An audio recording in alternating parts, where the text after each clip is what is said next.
Bir shahar o'rtasida katta tosh turardi. U o'tgan-ketganlarga va aravalar yurishiga xalaqit berardi. Shahar hokimi maslahatchilarni chaqirib, toshdan qanday qilib qutulish mumkinligini so'radi.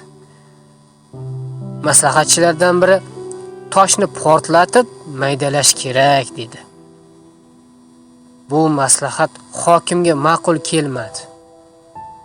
Tosh portlatilsa, atrofdagi uylarga zarar yetishi mumkin edi.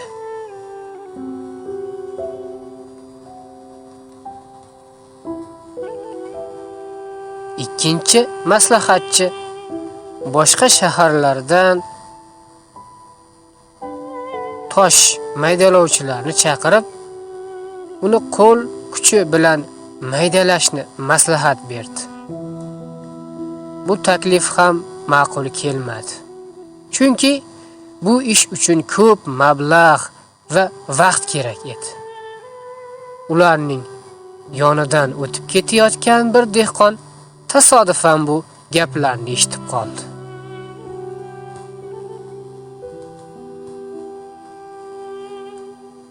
Men toshdan oson va tez qutulish yo'lini bilaman, dedi u.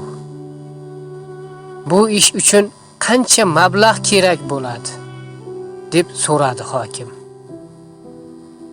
Hech qanday mablag'ning keragi yo'q. Faqat bitta yordamchi bersangiz bo'ldi, dedi dehqon.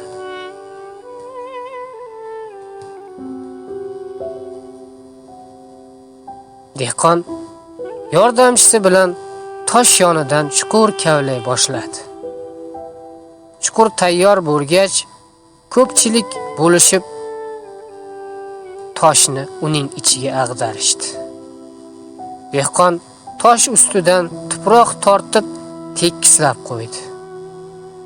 Bu ishni ko'rib sevingan hokim dehqonni o'ziga birinchi maslahatchi qilib oldi.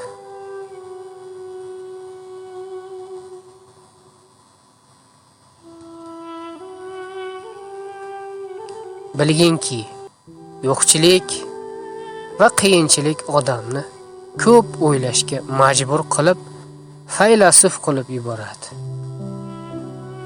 Aksincha, to'qchilik esa odamni lanch qilib, zehnni o'tmaslashtiradi.